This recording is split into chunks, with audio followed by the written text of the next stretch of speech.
नमस्कार। मैं डॉक्टर दिनेश चारण, एमए उत्तरार्ध हिंदी साहित्य के प्रयोजनमूलक हिंदी विषय में आपका स्वागत करता हूं। हम प्रयोजनमूलक हिंदी में जो शासकीय और कार्यालयीय प्रक्रिया है उसके तहत लिखी जाने वाले पत्रों के बारे में पढ़ रहे थे। कल पिछली कक्षा में हमने टिप्पण के बारे में पढ़ा। आज हम जानेंगे आलेखन के बारे में। आलेखन क्या है, किस माध्यम से लिखा जाता है और इसको लिखते समय हमें क्या ध्यान रखना चाहिए। आलेखन शासकीय एवं कार्यालयीन पत्र व्यवहार का प्रमुख अंग है। प्राप्ति पर टिप्पणी कार्य खत्म होने के पश्चात उसके आधार पर पत्रोत्तर का जो प्रारूप तैयार किया जाता है वह आलेखन कहलाता है। वस्तुतः आलेखन टिप्पणी कार्य का लक्ष्य और परिणाम होता है। इसे मसौदा या मसविदा भी कहते हैं। ये आलेखन शासकीय एवं कार्यालयीय मसौदों यथा पत्रों, सूचनाओं, परिपत्र एवं अधिसूचनाओं का प्रारूप होता है। इसे आवश्यकता अनुसार लिपिक से लेकर उच्चतम अधिकारी तैयार करता है। मंत्रालय के सभी कर्मचारियों के आलेखन का ज्ञान उनके लिए अतिरिक्त योग्यता के समान है। आलेखन एक कला एवं एक शास्त्र है। अंततः हमें ये विस्तरण नहीं करना चाहिए कि इन्हीं प्रारूपों आलेखनों के आधार पर ही यथावत अथवा इसमें यथावश्यक संशोधनों परिवर्तनों के बाद मूल पत्र तैयार किया जाता है। मूल पत्र की सामग्री एवं प्रस्तुतिकरण चूँकि आलेखन पर आधारित होता है, अतः यह परमावश्यक हो जाता है कि आलेखन को तैयार करने के पूर्व उसकी निम्नलिखित विशेषताओं से हम परिचित हो जाएं। आलेखन की सामान्य विशेषताएं कुछ इस प्रकार की है जो मैं अभी आपके सामने रख रहा हूँ।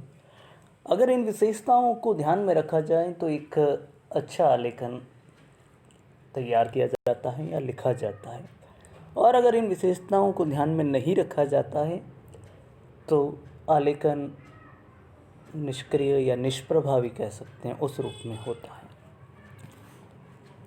पहली विशेषता है शुद्धता। प्रशासकीय आलेखन व चाहे पत्र रूप में हो या कार्यालय ज्ञापन के रूप में, उसमें सामग्री या प्रस्तुतिकरण का प्रयोग शुद्धता से किया जाना चाहिए। शुद्धता से तात्पर्य है आलेखन संबंधी सभी निर्देश, संख्या, तारीख और कथन शुद्धि, और इनमें से किसी को लिखने में ज़रा सी भी गलती हो जाए तो उसके परिणाम बहुत घातक हो सकते हैं। दूसरी विशेषता है परिपूर्णता। प्रशासकीय कर्मचारी का तबादला होता रहता है, अतः आवश्यक है कि जो भी पत्र लिखा जाए वह अपने आप में परिपूर्ण हो तथा स्वयं स्पष्ट हो। उसे किसी प्रश्न की सूचना अथवा जानकारी की अतिरिक्त आवश्यकता न हो, क्योंकि अगर पत्र में अपेक्षित पूर्णता एवं स्पष्टता नहीं होगी तो स्थानांतरित कर्मचारी उसे ठीक से समझ नहीं पाएगा। अतएव उस पर कार्यवाही में विलंब होना स्वाभाविक है। यदि पत्र हर तरह से पूर्ण होगा तो उस पर किसी भी कर्मचारी को कार्यवाही करने में सुविधा होगी। अतः पत्र पर संदर्भ, संख्या, दिनांक इत्यादि का स्पष्ट रूप से उल्लेख किया जाना चाहिए। पत्र का विषय भी साफ साफ शब्दों में लिखा जाना चाहिए तथा अगर उस पत्र का कोई पिछला संदर्भ हो तो उसे भी स्पष्ट दे देना चाहिए, ताकि उसकी पृष्ठभूमि से आलेखन को परिपूर्ण बनाया जा सके। तीसरी विशेषता है विषय। आलेखन के विषय और उसके उद्देश्य का आलेखक को पूरा ज्ञान होना चाहिए, ताकि उसके बारे में लिखते समय आलेखन में कहीं किसी प्रश्न की कोई अस्पष्टता न रह जाए। आलेखन की चौथी विशेषता है संक्षिप्तता। प्रारूप जहाँ तक संभव हो छोटा होना चाहिए ताकि अधिकारी को उस पर अधिक समय व्यय न करना पड़े, परंतु संक्षिप्ति का यह अर्थ नहीं है कि पत्रोत्तर के सभी मुद्दों का उसमें समावेश भी न हो। संक्षिप्त पर पूर्ण आलेखन आलेखकार की प्रतिभा, अनुभव एवं आलेखन कला की निपुणता का प्रतीक होता है। अगली विशेषता है उद्धरण। अगर पत्रोत्तर में किसी नियम अथवा किसी उच्चतर अधिकारी के आदेश को उद्धृत करना आवश्यक हो तो यथासंभव मूल शब्दों में ही उसका उल्लेख किया जाना चाहिए। अगला है विभाजन।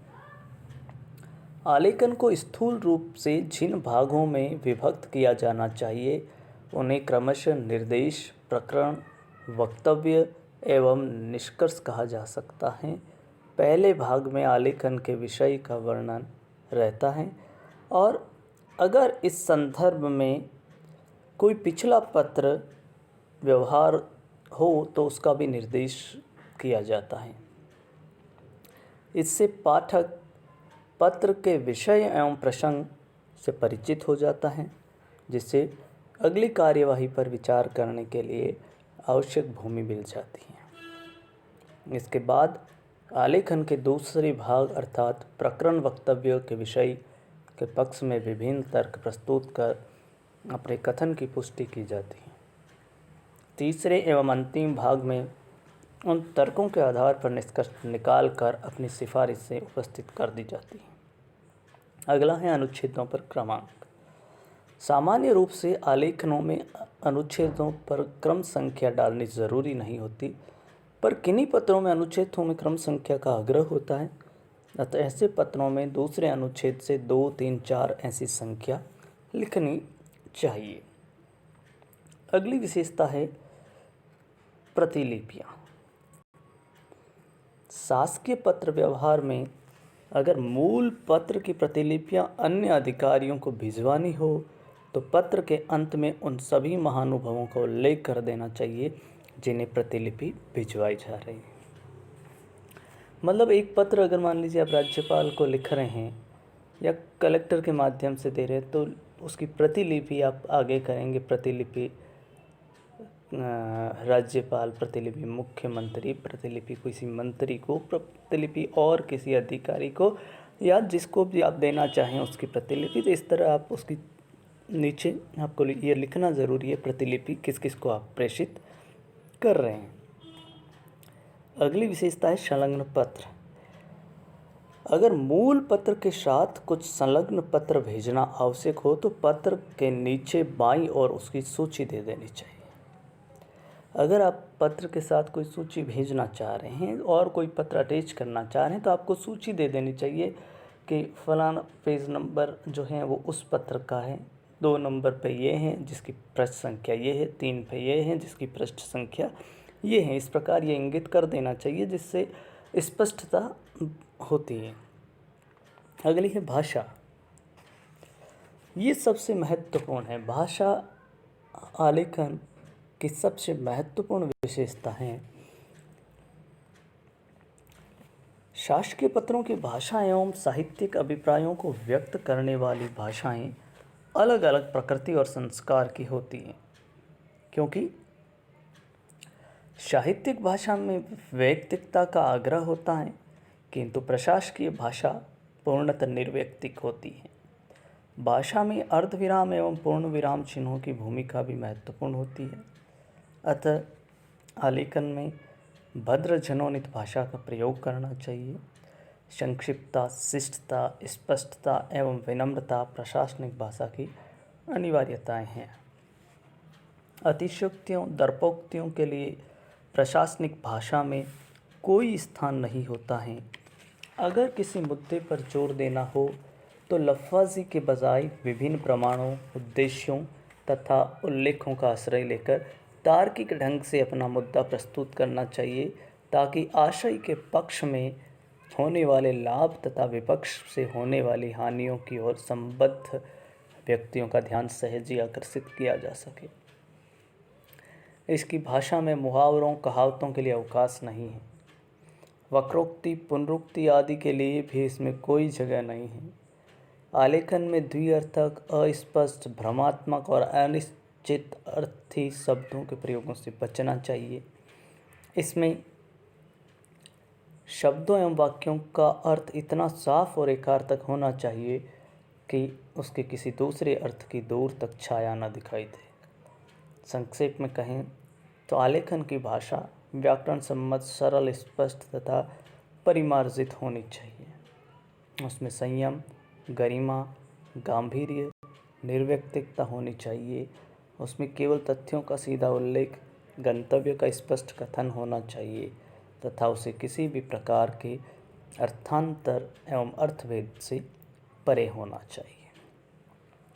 आलेखन की अंतिम विशेषता है शैली। प्रारूप अथवा मसौदा लिखने की एक विशिष्ट शैली होती है जिसका अनुपालन आवश्यक है। इसमें संशोधन, परिवर्धन के लिए हाशिए की काफ़ी जगह छोड़ दी जाती है तथा अनुमोदनार्थ आलेख अथवा आलेख स्वीकृति के लिए की चिट्ठ लगाकर संबद्ध अधिकारी को भेजी जाती है। आलेख के प्रारूप के विभिन्न अवयवों की चर्चा हम प्रशासनिक पत्राचार के संदर्भ में आगे और करेंगे। तो ये थी आलेखन की मूल विशेषताएं: शुद्धता, परिपूर्णता, विषय, संक्षिप्तता, उद्धरण, विभाजन, अनुच्छेदों पर क्रमांक, प्रतिलिपियां, संलग्न पत्र, भाषा और उसकी शैली।